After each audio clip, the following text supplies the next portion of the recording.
Guys, my stream got copywritten yesterday because of the music. So I need classical, royalty free, copyright free music.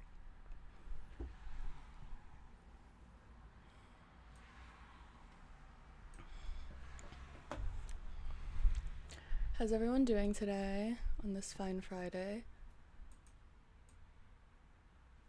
I don't know if you can see in the background, my cat is trying to escape.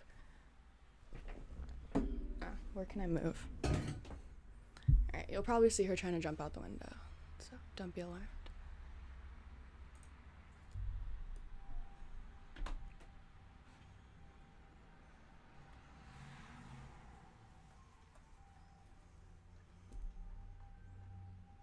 Is there any like fun classical music in here?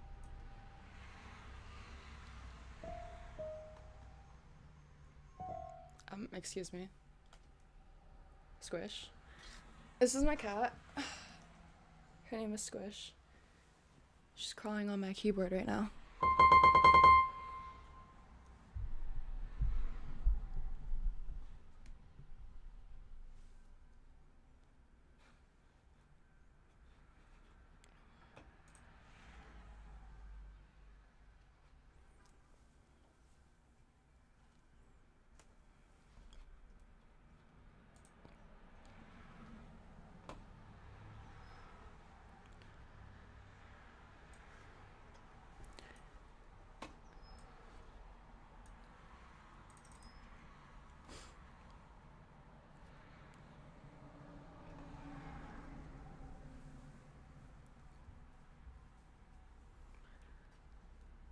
A lot of people are saying Donald Trump and Epstein were lovers. I believe it. Do you hear the way that Donald Trump talks about men versus women? Like, he talks about women like, I'm gonna grab him by the pussy.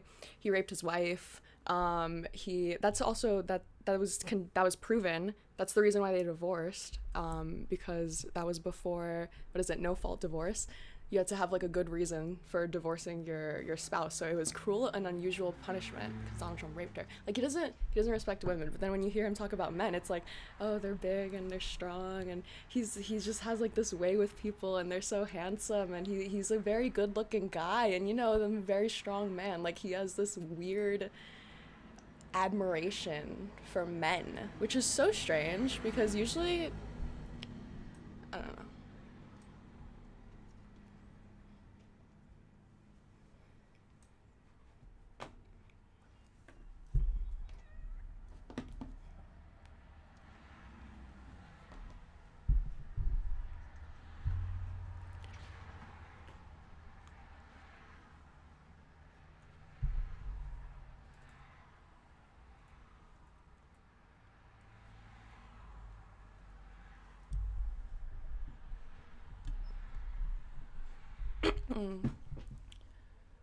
All right. Donald Trump went to Qatar. Thank you guys for all correcting me when I was pronouncing it as Qatar. Strengthening ties with the Arab world. I'm pretty sure during his first term, his first trip was also to Saudi Arabia, I think, or another like Middle Eastern country. There's also like that oil deal that he made with them right before he left office that caused that whole thing with the gas prices. He has weird ties with the Middle East. I like you too much, Trump told Saudi Crown Prince Mohammed bin Salman, later placing his hand on his heart as the two men bid fit. Wait, on his heart or on the prince's heart? I hope it was the prince's heart. Can you stop stepping on my keyboard? Leave me alone.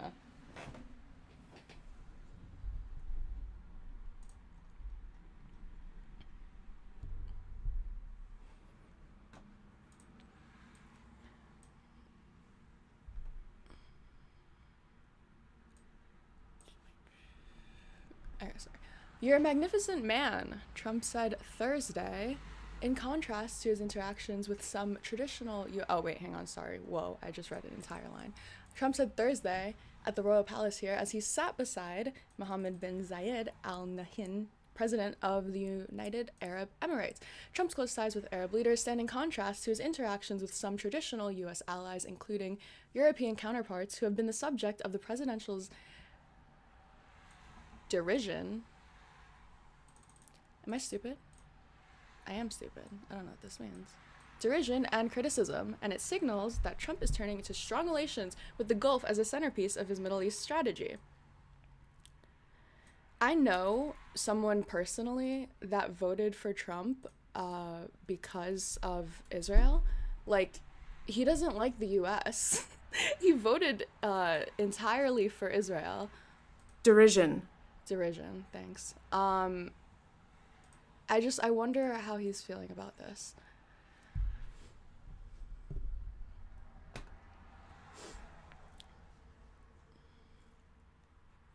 Gulf monarchs returned Trump's affection. Sheikh Mohammed bestowed on Trump the Order of Zayed, the country's highest civilian honor. What the fuck have we become? where Donald Trump, Mr. Obama, Barack Hussein Obama, is receiving the highest civilian honor from an Arab prince, an Arab monarch. Oh, thank you. Okay, that. Oh my gosh.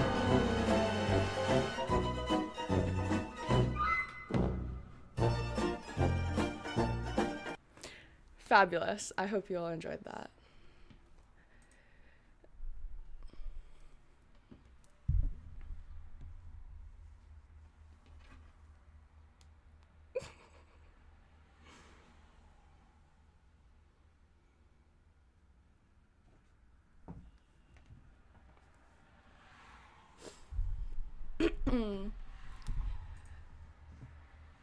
I don't even know what I was saying. What was I even saying?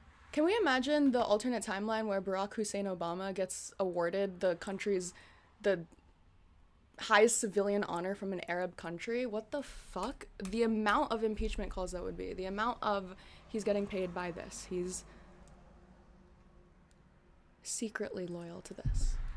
Okay. They organize camel parades, horseback riders, singers, sword dancers, and lavish parties in opulent places.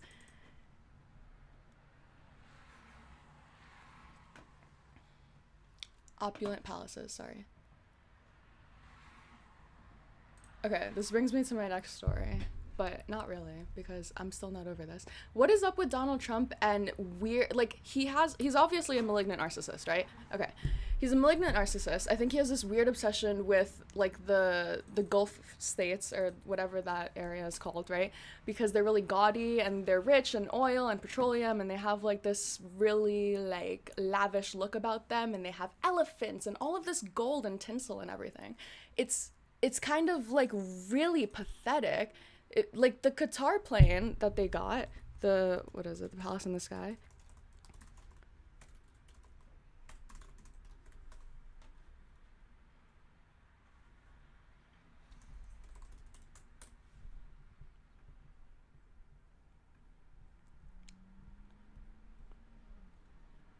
Is this gonna show me inside the jet? What? Like...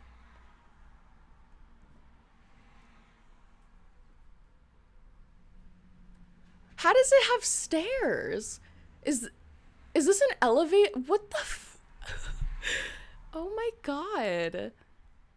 Like, it's capable of carrying 90... Why the fuck does the President of the United States need this? Like... It's so... This is coming from, like, the same people that call the Democratic Party the party of the elites and the party of billionaires. Like... This is just so unnecessary for the President of the United... And it's also a Boeing. It's an American plane. There's no reason for a foreign government to be giving us an American-made fucking plane. This is... Oh, wow. Stop stepping on my soundboard! Get away from me!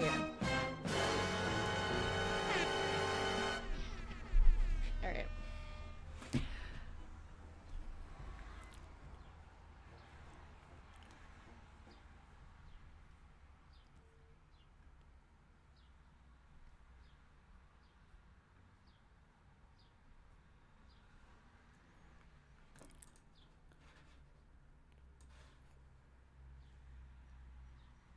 on, sorry. Okay, so I figured out how to put the chat on screen for you guys, and for me, I keep on forgetting to look at it.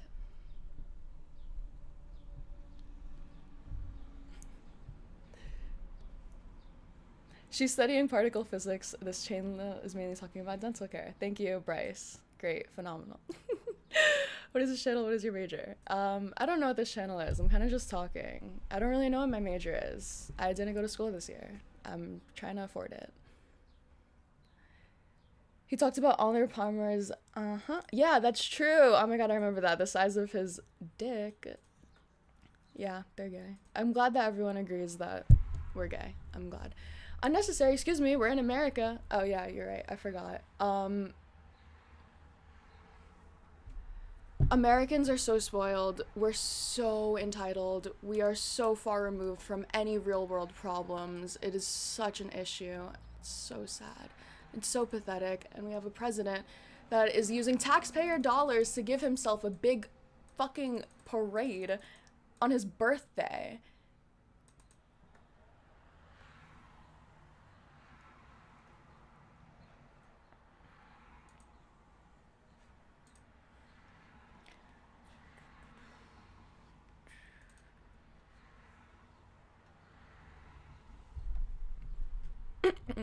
Twin celebrations of the US President Donald Trump's birthday and the Army's 250th anniversary will include as many as 25 tanks rolling through Washington in a celebration that will cost $25 million to $40 million, US officials told Reuters on Wednesday.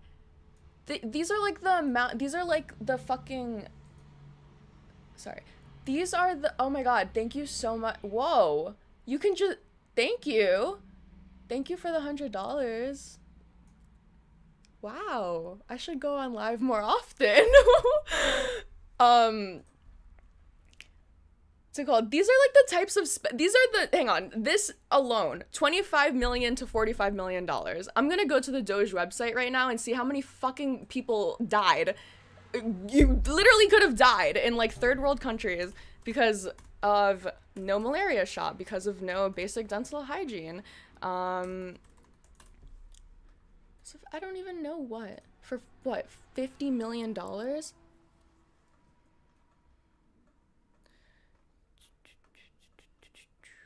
is this?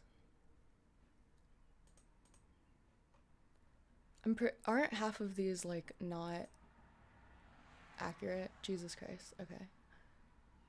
Can I search by a specific amount? What did Doge cut that is now being used to pay for this parade? What can I use to shove in people's face? Okay. Unavailable for legal reasons. Biomedicine.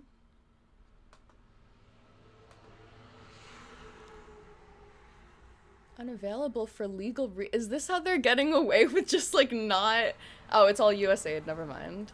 It's all being investigated. Unavailable for, that's actually really fucking funny. Unavailable for legal reasons.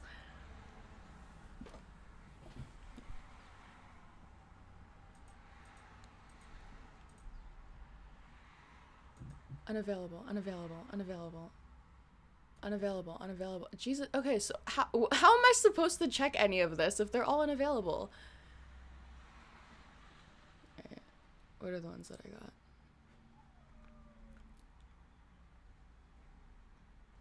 I don't even know what I'm looking at right now. Okay, for the NIH, biomedical, health and research,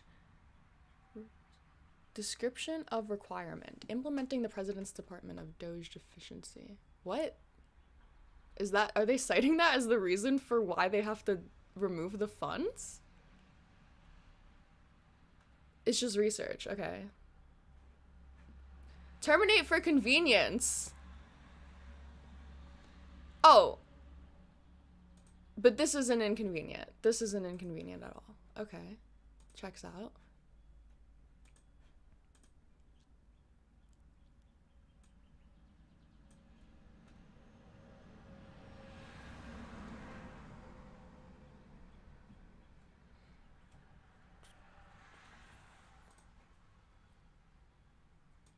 Oh my gosh. Hang on, these are all for $0. Why are these even being marked here? I need to go through this website. I told the MAGA guy that I debated that I would spend like 3 hours going through this website on a live with him. And I really do need to do it. Like what I don't even know what I'm looking at here. Okay, whatever. $40 million. 45 million.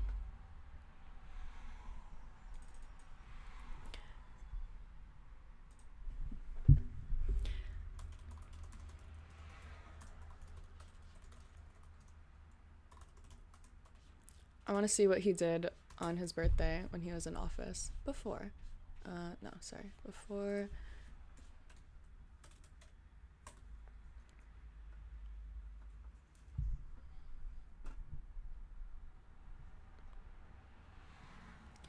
Celebrate Donald Trump in Houston.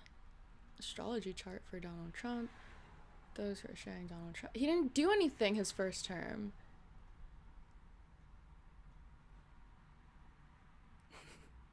Wait, did he? Is this an executive order that he signed? What is this? On Flag Day, we honor the symbol. Today we celebrate and recognize June 14th. Oh my god. So his first term, he just made his birthday Flag Day. What? On Flag Day, we honor the symbol that reminds us that we are one nation under God and united in our pursuit of liberty and justice for all. Recognize June 14th as day in 1777, when the Continental Congress formally adopted the Stars and Stripes as the official flag of the Republic. I am blessed to have shared my birthday with the Star-Spangled Banner and the U.S. Army for 71 years now. Again, on Flag Day, I am deeply grateful to live under this red, white, and blue and for all in which it stands. To commemorate the adoption of our flag in 1949, the Congress requested the president recognize. By proclamation, the Congress requested that they recognize it. June 14th is Flag Day. Squish. Oh my god.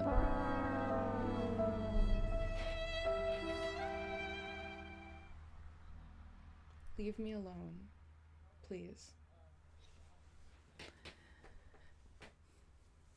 The Congress also requested in 1966 that the president annually issue oh wait, hang on, sorry, I'm so retarded. I'm so sorry. I'm so dumb. This is saying in 1949 the Congress requested, like, the Congress in 1949. My bad. I'm just being a fucking hater. Sorry. In 1966, the president annually issue a proclamation designating the week in which June 14th occurs as National Holiday. Okay, my bad. I'm retarded. What is this executive order even for if his birthday was already on flag? He just signed an executive order reminding everyone that his birthday is on Flag Day. I direct the appropriate officials to display the flag on all federal government buildings during this week, and I urge all Americans to observe Flag Day. Okay. I don't... Jesus Christ. Okay. So he didn't do anything for his birthday in his first term other than, what, a redundant special order?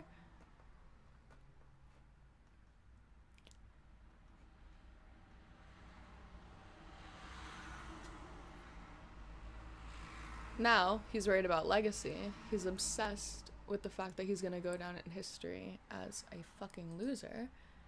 And he's making the army make him a parade. I'm sure he's gonna give a speech now there too, where he's like talking about how not only did God save him from being assassinated in Pennsylvania, but God also made it so that America was born. American flag was born. Hang on, I have to get better at wording this. God also made it so that the American flag was adopted like, what, 200 years before? Now, that's a sign.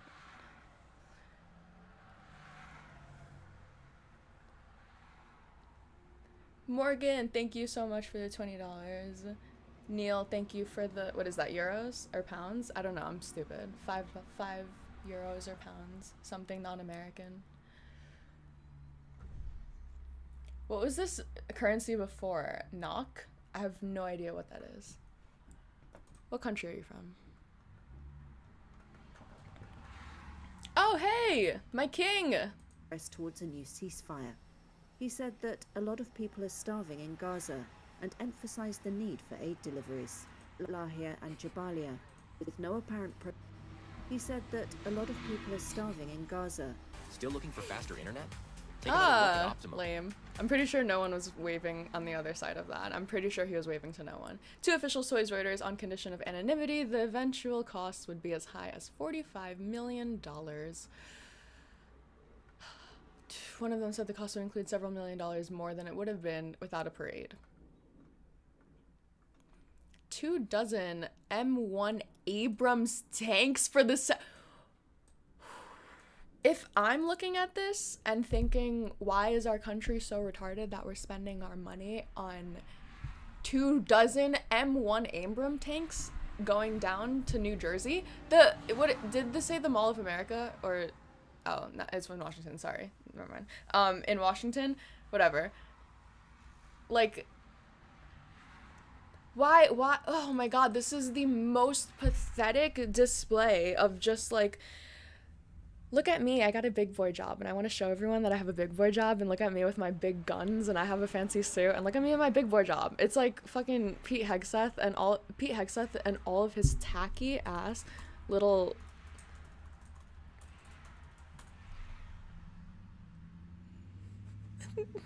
these are so fucking tacky. Like, oh my god, he looks so dumb. He looks so dumb, but it's like, look at me. I'm so American. I'm so patriotic. I wear an American flag every day.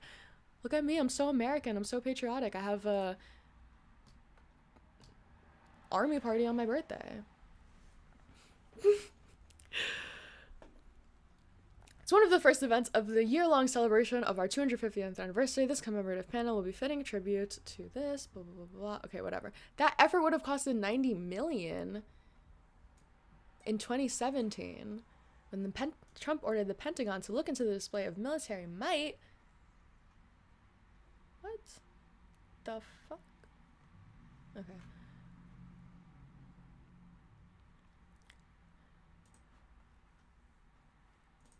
All right, back to our favorite, Trump al-Assad.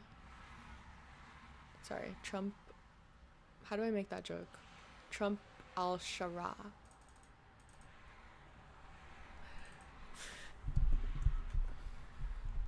Trump's unreserved adoration for Prince Mohammed marked a contrast with the former President Joe Biden, who pledged during the 2020 presidential campaign to treat Saudi Arabia like a pariah.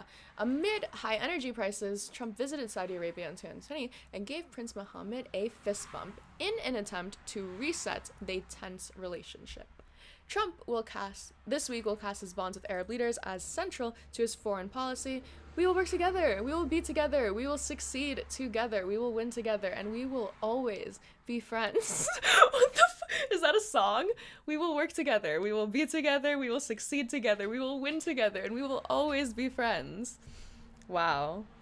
It's like the fucking tagline of one of my little siblings' cartoons. It was the second Trump term's greatest display of presidential personalization with foreign policy, which is deeply influenced by his relationship with world leaders. Trump said this week he would lift sanctions on Syria in large part. I missed that, sorry.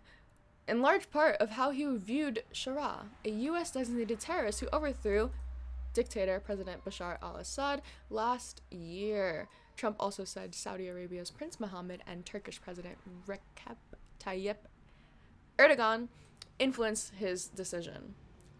Is he allowed to, we're just so blatant with it, we're just admitting it. Like, yeah, I talked to this other authoritarian, me and this other authoritarian, we're just talking and chit-chatting. What is going on? And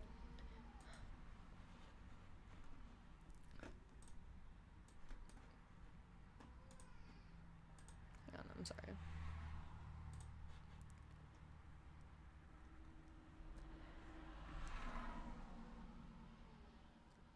Why are we dropping Bible verses in the chat? What is this?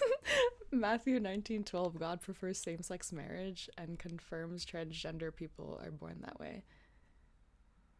Okay.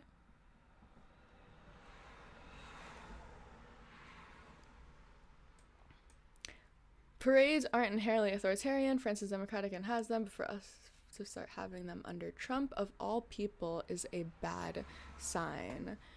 I agree. I don't think anything is, like, inherently authoritarian. I feel like that's a very, like, tricky statement to get down. Like, nothing is inherently authoritarian. It's, like, it's a mindset. It's an ideology. It's a structure.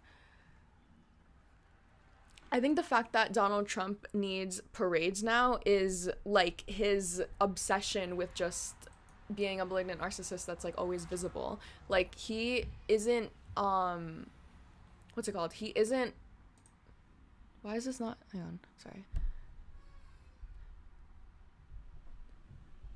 He isn't secure enough in his own accomplishments, or his own anything, if he's not getting the constant validation from everyone around him. And so when he sees that his polling numbers are going down, and when he knows that he's going to go down in history as one of the worst fucking, I don't even want to say, I don't even know what he would go down as in history, but he'd go down as something in history. Like, he's preemptively trying to say all of these things. He's trying to put down these things in history that he can say in the future. Oh, I had this big parade and everyone came out for the parade and they loved me and they're cheering for me, so I don't understand why they're trying to act like I have such low polling numbers because I had this great big parade and everyone loves me and it has a parade.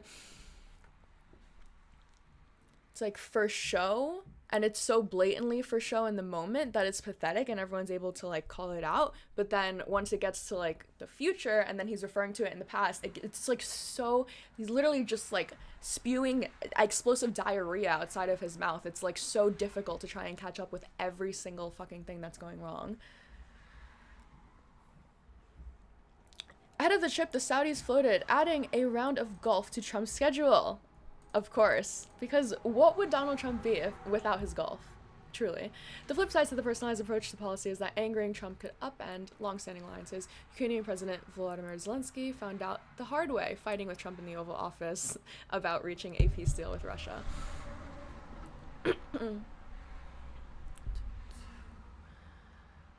Analysis say there is clear upside and notable downside to Trump's diplomatic style, having warm relations. Okay, that's it.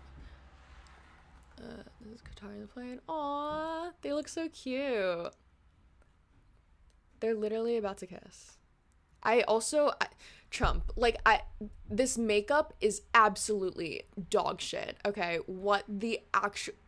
it's such a clear line. It's, oh my god, you didn't even, like, get it under your fucking eyeballs. And his little giblet, like, it's all translucent. It's glowing at me. Jesus Christ. Okay. Alright, yesterday people were asking about abundance, and I did not know enough about it, or anything about it at all. Well, I know it's Ezra Klein, and I know it's Ezra Klein's book, and I know he wrote it.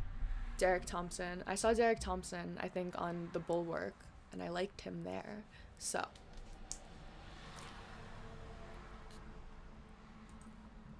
Is exploring the question of why in the places Democrats govern, or in the times when Democrats govern, are liberals, are Democrats, are in some cases people on the left, unable to produce more of the things we need? Why is there so little housing in California and New York? Sam, where are you? Just so I have you in New York. You're in New York. So why in places like New York and California and Illinois, where you have a lot of Democratic control, have become very unaffordable? Why is it very hard to cite enough clean energy, even though that's become a major project for the Democratic Party? Why is so much that we do so goddamn slow? Medicare released its Medicare cards a year after it was passed into law. Getting prescription drug prices negotiated on 10 drugs took 3 years and will only go into effect this year, just in time for Donald Trump to take advantage of it and brag that it was him who did it. So this question of the sclerosis of liberal government, how do we actually make it deliver the things it is promising to deliver, is the core inquiry of the book. And the culprits run across, I guess, like four sort of main silos, as far as I can tell. Like we have the regulation and bureaucratic red tape, and this is a problem both in terms of, like, building infrastructure and to some extent within the context of housing. There are that housing is also addressed by, like, local, I guess, incumbent groups that have power there. The infrastructure, again, some of that bureaucratic process is a function, and we'll get into this, is a function of environmental regulations that end up getting abused in some fashion. And then in the context of, like, of science and innovation, it is a sort of a risk-averse funding. But let me, before we go into some of the specifics, from your perspective, because I've been reading a lot of the, there's a lot of reviews of the book out there. It's also have you read the book? I have. Well, I've listened to the book. Let's put it see that way. that's as good. And to me, I like your read better than Derek's. Okay, but I've listened to both. Exactly, I listened to. All right, if you that just gives you a sense of at what level we're talking. That's a different critique. But yes, I have read the book, and I've also read. There's a tremendous amount of reviews about the book. What is your critique of the book? I want to answer your critique of the book. Well, I will get to that. Okay. I will get to that. But from your perspective, is this a policy or a political book? Oh, I don't think you can separate those two. Okay, I mean, so you know my career. I'm a policy Yes. reporter from way back, but I think something that has always been central to the way I understand that is policy, politics, and process. And I think this is very much a book about process and proceduralism are all intertwined. The idea that you can peel them apart, that you can say, oh, this bucket is policy, this bucket is politics, is not at all how I look at that question. Yeah, and I guess we'll start with the policy side first. But broadly, my critique is there seems to be an absence of, well, I think the culprits that you have chosen in some instances are correct, but broadly speaking, there's an absence of analysis of power dynamics, I think, that and the interplay of money and politics, or I should say power in our society, I think is problematic. I mean, I think that, look, there have been questions about specific policies and assumptions. Okay, I could be wrong, because again, I don't know that much about it, but I feel like Ezra's focusing more on like how like he's focusing on housing, right? Like if Sam Cedars talking about lobbyists and politician, corporate, like whatever already this early into the interview.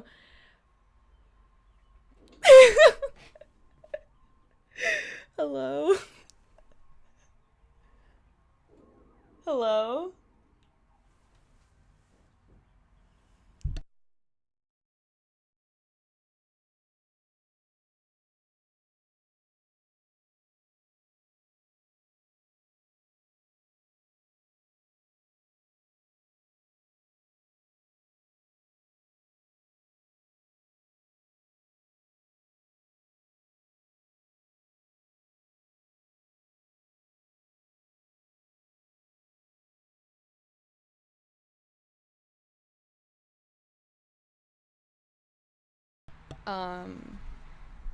My little sister just got home. This conversation is Sam wanting Ezra to say billionaires are bad. Yeah, that's a lot of conversations that I see from Sam Cedar. It's just not that billionaires aren't. No, yeah, billionaires aren't bad. That's a bad blanket statement. Everything is qualified. But having like that super narrow, like it has to be because of the money, it has to be because of the money, follow the money wherever the money goes, there's money and it's corrupt, and money it's a lot more complicated, a lot more nuanced than that. But also most people that think like that don't how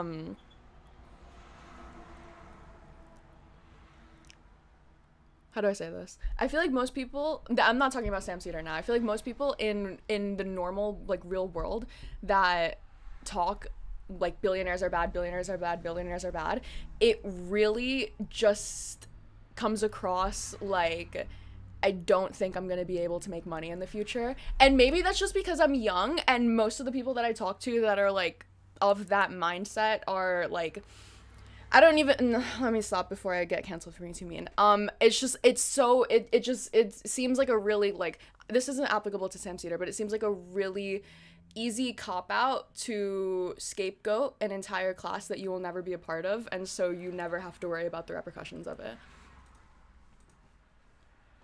I want to be rich. I want to be a billionaire. I've read critiques about your assessment of why China is able to do certain things and whatnot, but and I also think the power questions really filter through a lot of what you perceive to be problematic. And then I think, broadly, I think it's also difficult to understand, like, how this is going to function as a political question. But we will get to all of that. Second. We'll do the second in a minute. But let's do the policy.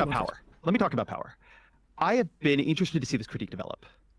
And I just had Zephyr teach out on my show. There's an episode with her and Shoikat Chakrabarti called Abundance in the Left that I think people would be interested to hear sort of do the power debate at some length.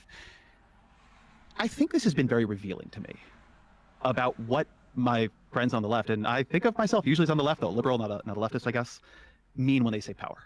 I think this is a book entirely about power. But it is a book that treats power highly situationally. So there is a structure of power that arranges itself around, say, a housing development in San Francisco. That is a different structure of power that arranges itself around the question of can you build interstate transmission lines, which is a different structure of power that arranges itself around the question of can you site rural broadband and build that in the way that you want to, which is a different structure of power than you see in a bunch of the other cases in the book. And one thing we are attempting to do over and over and over again is get extremely granular about what is happening. So one thing that bothers me about the power analysis that I hear on the left, let's take housing, because I also think it's very important to ground things in like a specific case. Texas builds more housing than California. It builds more housing than New York. When people move to Austin and Houston and Dallas, they build homes. When people move to San Jose and San Francisco and Los Angeles. That is so true. Personally, my entire family is migrating from New York to Texas right now.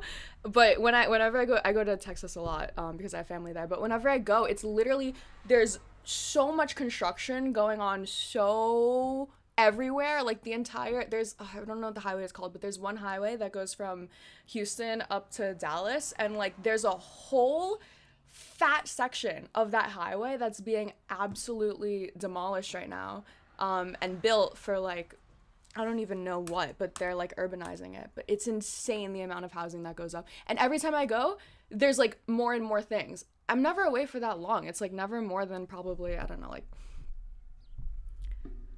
like 4 to 5 months, maybe. And there's always something new. Like it's crazy. That was anecdotal, sorry. They don't. Is your view, do you find it a credible view to say that the issue is Texas has solved the corporate power problem, but California is permeable to corporate power and dominated by oligarchy in a way that Texas, or for that matter, Florida, is not? Well, I don't know if it's necessarily, I think it's not necessarily corporate power. I think what we're talking about is money. I think we're just talking about money. So and Texas has solved the money in politics problem, but California is not. Well, I can tell you that, like, if you want to compare, let's say, San Francisco to Houston, right, you just have a lot more space in Houston. You have a lot more money in San Francisco. And so the power that rests with the money is more concentrated, literally, right? And has the ability in those instances to stop this housing project or that housing project. Like, look at Austin, for instance. You bring up Austin. In the course of Austin, and this was, I read this in the review, because obviously I'm not studying Austin or San Francisco for that matter. But Joe Wiesenthal wrote, that his observation about Austin was that it was cheap, and then it got very expensive. Then there was, and it was a function of costs went up, rents went up. It became expensive there. Rents have gone down in Austin because they built so much. They built so much. I want to hold on what you said the first time. But San Francisco has there was concentrated no money in a way that... change. There was no change. Oof. Jesus Christ. Hang on, sorry, I wasn't paying attention. I was trying to fix what was going on. My computer is kind of overloading right now. I don't know. We'll see if she makes it. Yeah. Is the live frozen? I don't know. I'm sorry. Yeah, I don't know what's going on. Well, I do know what's going on. My computer's overloading, but hopefully it's back now. I don't know. We'll see.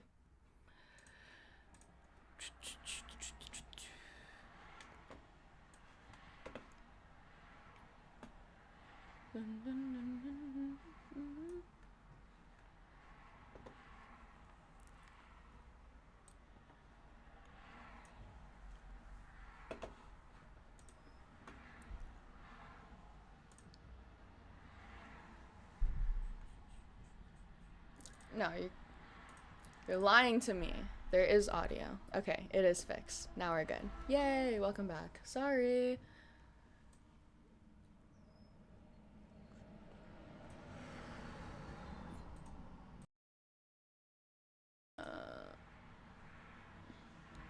Let me do this. There you go. Okay. Woohoo! Yay! Thank you, guys. This in the review. I'm about to call immigration on the host. Yo, what the fuck? Joke's on you. I actually am here super legally. Not only was I born here, not only was my mom born here, on my mom's side. Not only was my mom born here, but also my grandma came over here on an education visa, to learn English. And she was like she came over here when she was like a kid. At first, she already knew English. So it's like super, super, super legal. Don't even think about calling deportation on me. Money in politics problem, but California is not. Well, I can tell you that, like, if you want to compare, let's say, San Francisco to Houston, right? You just have a lot more space in Houston. You have a lot more money in San Francisco. And so the power that rests with the money is more concentrated, literally, right? And has the ability in those instances to stop this housing project or that housing project. Like, look at Austin, for instance. You bring up Austin. Mm-hmm. In the course of Austin, and this was, I read this in the review, because obviously I'm not studying Austin or San Francisco for that matter. But Joe Wiesenthal wrote, that his observation about Austin was that it was cheap, and then it got very expensive. Then there was, and it was a function of costs went up, rents went up. It became expensive there. Rents have gone down in Austin because they built so much. They built so much. I really want. Wait, so am I stupid? He just said it got expensive due to a function of costs went up, rent went up. Is it got expensive because the costs went up? Yeah, that's how it got more expensive. I want to hold on what you said the first time. But San Francisco has concentrated money in a way that there was no change in the building codes, for instance. Like the argument that the building code responded in Austin. So you can just go look. I don't know if you guys are going to pull up data on the show and show it, but just go pull it up if we can. You can search Fred housing starts in Austin and San Francisco. Can we? You could just do this in general. You can look at this analysis across blue and red cities. But what the difference? Let me just. I want to go through this example, but we can go through a bunch of them. Houston doesn't have a. Hey, zone me and code. Destiny are watching That's the same why thing. It's easier Fuck. to build there. And I was talking to. No. Now I have to watch him watching it. Sorry. That we could use AI and shit to just solve the calculation problem. We can have a sophisticated system running that would tell us exactly what we need in society, and then we would just make what we need because the AI would tell us, number one. The second thing is they would say, Oh my god, how far in is he? Jesus Christ. Middling critique some of the proposals that were brought up in the book, but let's just start with you outlining, like, what thematically, what is the book about? Convert from a capitalist society. Erin is a hardcore like leftist, like socialist, like she's like an anti-capitalist, so that makes sense. Yeah. In some cases, people on the left unable to produce more of the things we need. Why is it? How does accelerationists versus reformists differ in how they view services and the capital created by capitalism? But capitalism has come first. From the socialist perspective, capital Clean energy. Okay, but you're not a true capitalist either. You like become very unaffordable. Why is it very hard to cite enough clean energy, even though that's become a major project for the Democratic Party? Why is so much that we do so goddamn slow? Medicare. We'll say that with any degree of certainty, but when people talk about socialism or communism, they're of the sclerosis.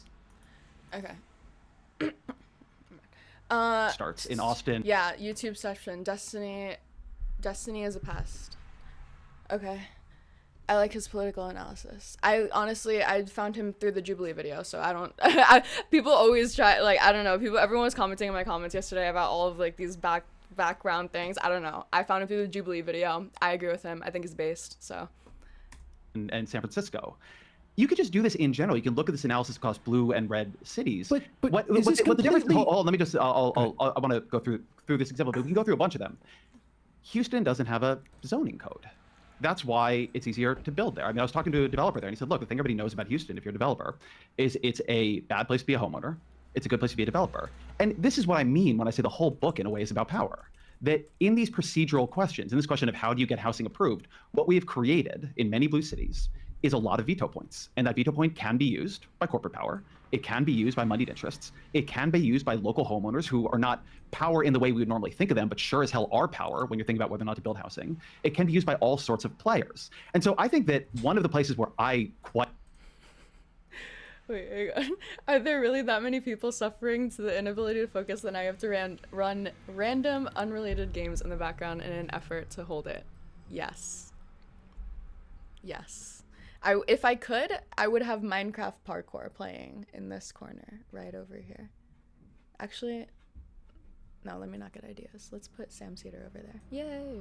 Why I diverge from some of my other friends on this is that I think when you create this level of proceduralism, this level of veto points, they get captured by interests over time.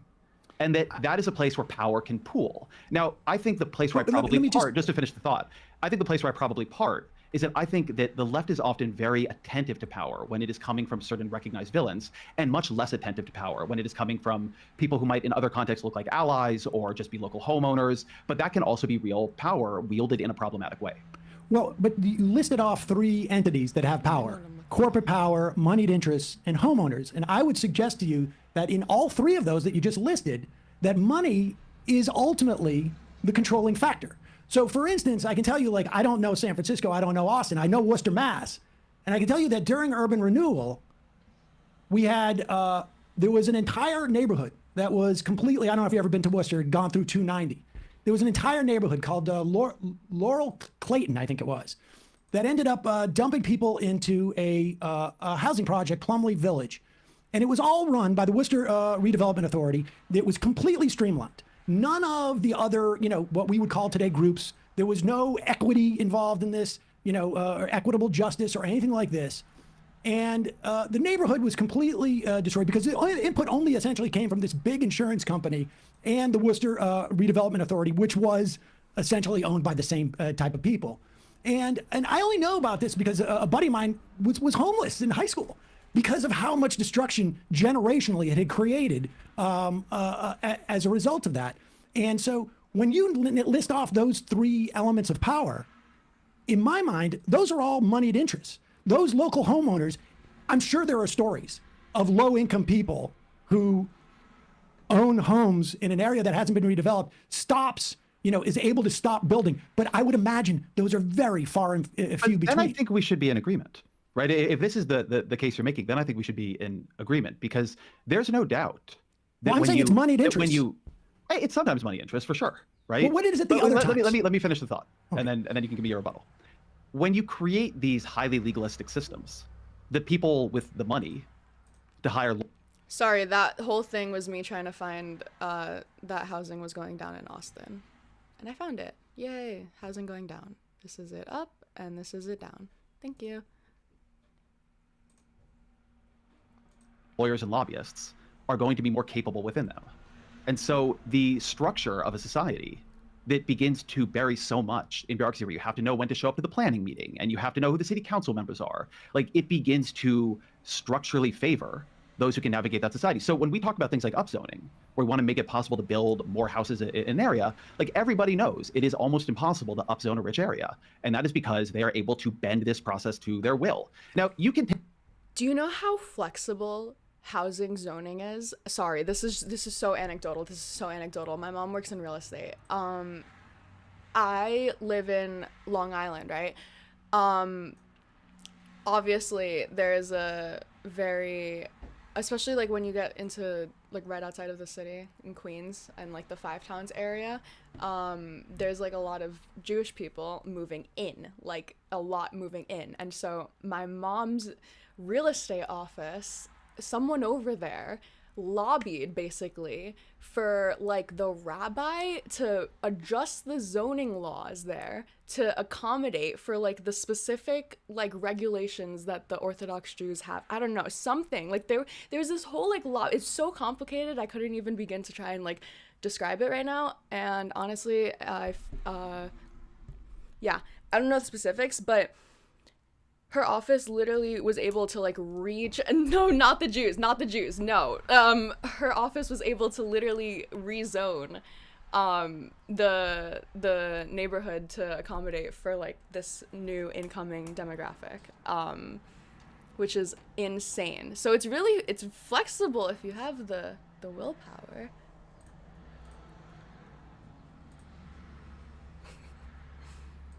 take a place like California. All right, well, right? let me address that. I mean, I get that point there, and I think that is what worries. I don't know about other people, but that's the type of thing that worries me, because the argument you just made is almost identical to the one that I would have every week with Tim Carney, who I know, back in the day. which is an idea that the problem with wealthy influence, and if you and I agree, then it is money. The problem with But it we is don't agree that that it's all money. okay. Just I that mean, money like I is say, one mechanism of influence. but it is. I think it is the biggest one. Would you agree with that?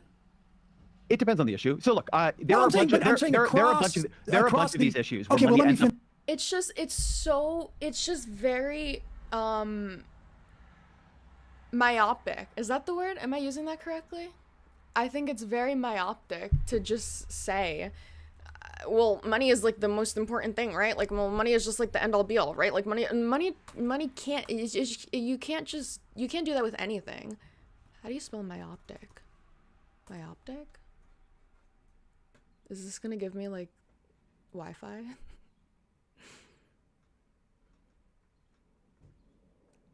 Wait, hang on. What? Did I make up a word?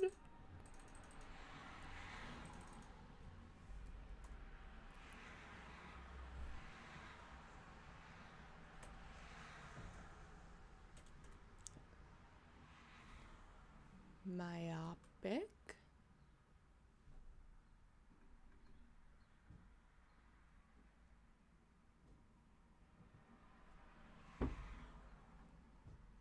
Is that it? Yeah. Myopic. Whoa, why'd you sound like that? Why am I being seduced? Myopic. Oh, okay. Alright, Shadi. Damn. Alright, I'm bored with this.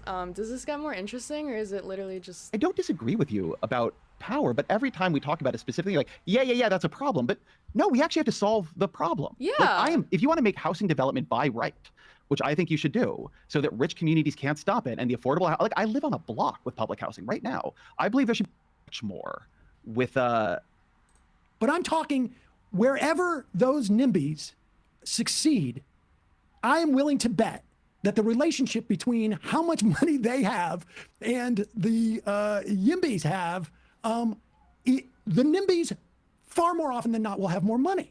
I mean, this is like, I feel like there's good ways to talk about this, and there's like stupid ways to talk about this. I feel like every time I hear Sam Cedar, he's taking like the more stupid way to talk about this. I feel like the good way to talk about this would be, what's Scott Galloway doing? Let's watch Scott Galloway. The way that Scott Galloway talks about how wealth has been continuously funneled between from the young into the old makes so much more cohesive sense and is so much better of a pitch than just like billionaire bad, and old billionaire bad. Did I have I think I had one queued up already. Hey guys, I just got off. No, I didn't.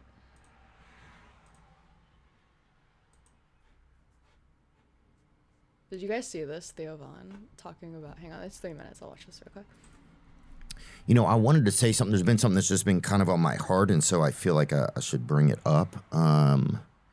There is, you know, we've had people on the podcast in the past to talk about it. And there's just there's a conflict that's been happening in the Middle East. People know about it.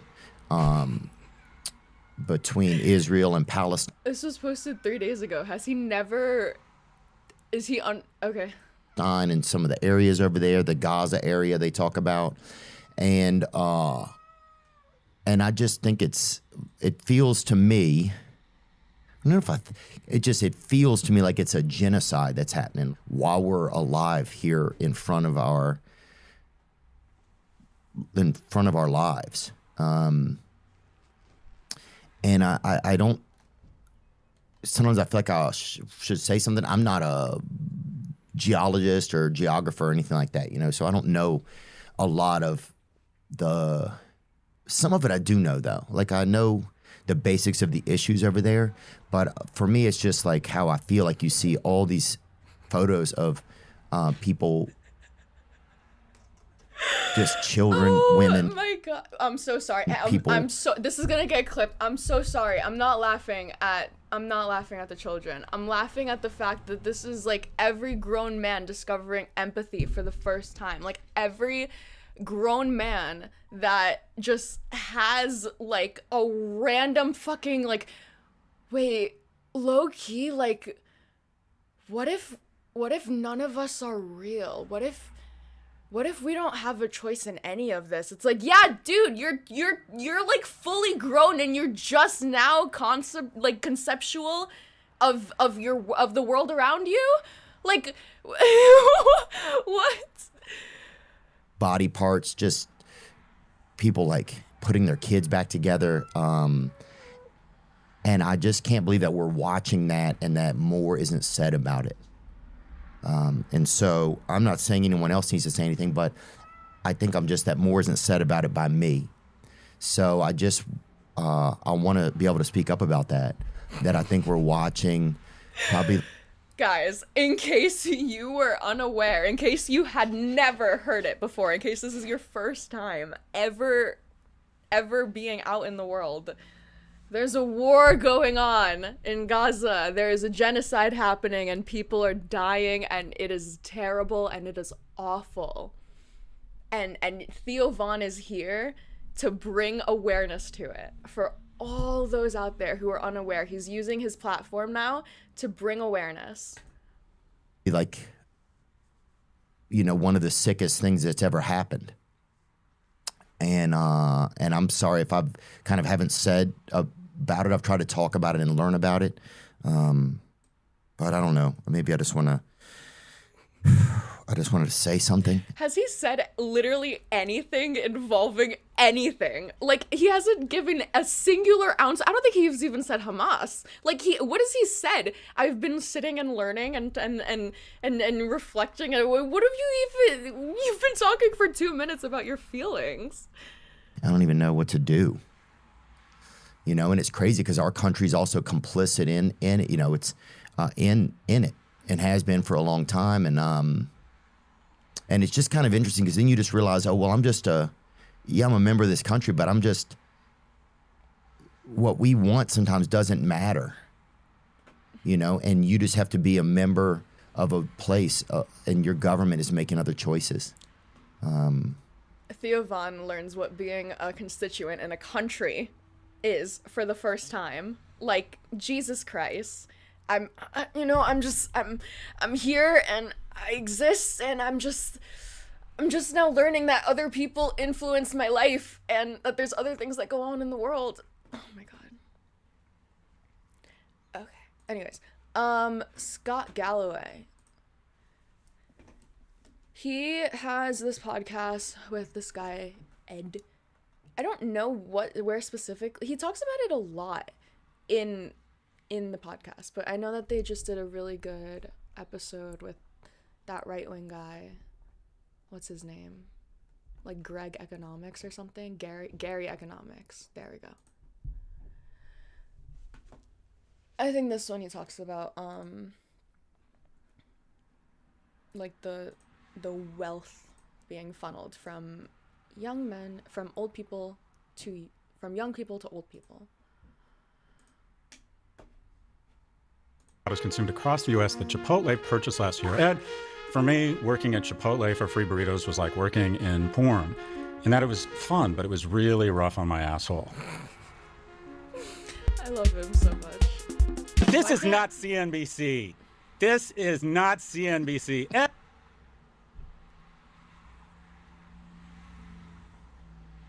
Today's number 5. That's the percentage of avocados consumed across the U.S. that Chipotle purchased last year. Ed, for me, working at Chipotle for free burritos was like working in porn, in that it was fun, but it was really rough on my asshole. This is not CNBC. This is not CNBC. Ed, how are you? I'm doing well.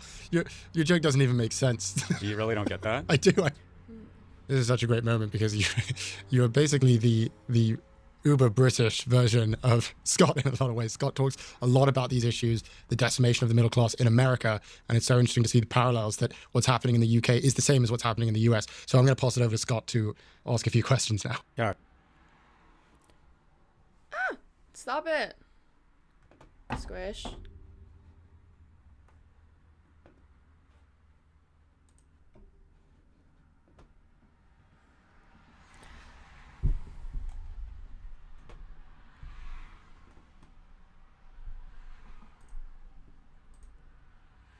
I feel like I found my Yoda if he was younger than me. One of our core theses here is that income inequality. So most people, it's impossible to argue that wealth inequality hasn't gone parabolic recently. But one of our theses is that the incumbents will argue that it's all these external exogenous factors that, oh, it's such a shame, but they're sort of out of our control. Globalization, agility, scale effects, that there's all these things that are sort of out of their control. And one of our core tenets is actually this was a conscious decision that we as voters and specifically governments and the people in power have made. The wealth inequality was a decision, a conscious decision. And I'm curious if you agree, disagree with that, and any data you would put forward to support it. If it was generally known that this was going to happen, I would not have been able to make as much money as I continually make, basically. Like, I think that the big thing for me was, so I was betting on these things in the early 2010s, right? Okay, wait, hang on. I don't like this guy. There's a part in here, I think where...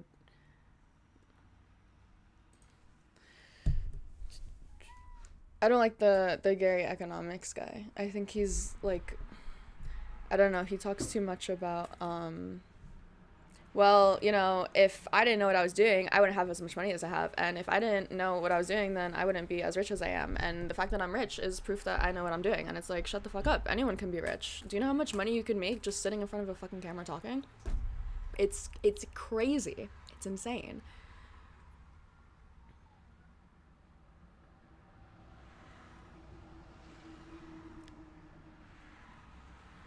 Jesus Christ.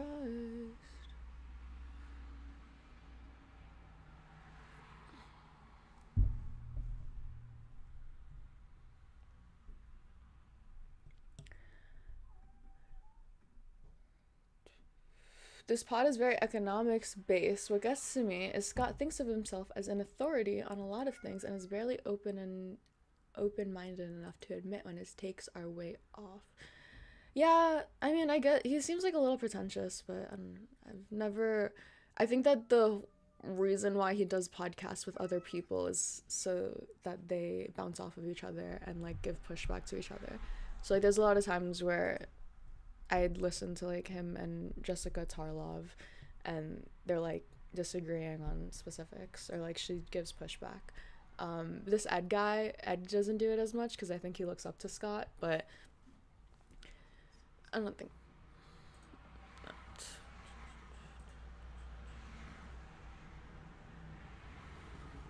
Oh my gosh. Okay. This video is crashing.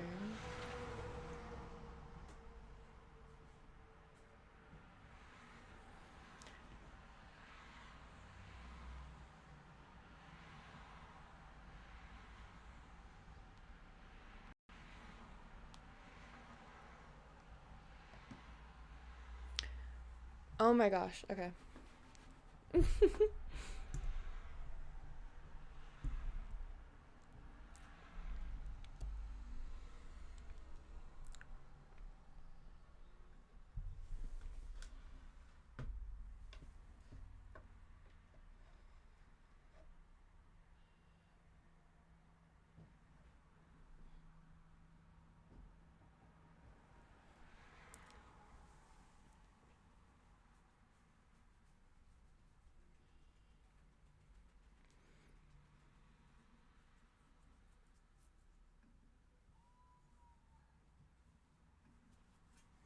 Error.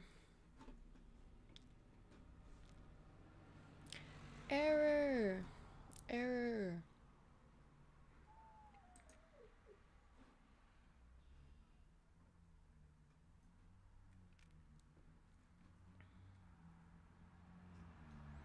Jesus Christ. Okay. My computer is telling me that it doesn't want to talk to you guys anymore. I'm sorry. No, I'm just kidding, but actually I'm pretty sure that my Mac is about to like absolutely implode right now. Let me read through chat real quick.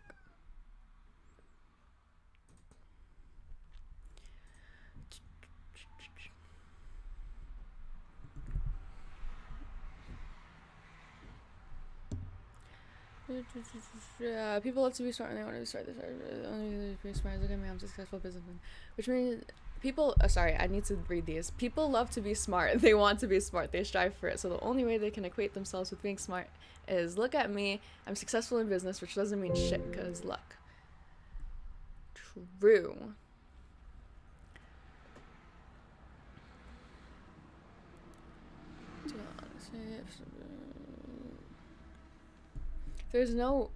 If there'd be no wealth equality, there wouldn't be bloggers who get their funds from corporations and lobbyists who try to convince their viewers that wealth inequality is okay or draw attention from it. Thank you. I am actually paid for by all of the DNC and APAC corporations and all of the lobbyists and big pharma. Hey, did you fix your chat thing? I think so. You guys can see it, right?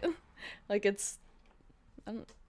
is it not updating on here? I don't know. I hope that it should be like right over here.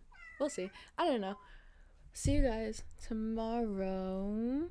Probably. I don't know. I won't give you a time. Oh, yes. This is my cat. Her name is Squish. Say hi, Squishy. All right. Fabulous. Thank you. See you guys tomorrow. Have a great day. Hope you guys have a fabulous, lovely, perfect Friday. Bye.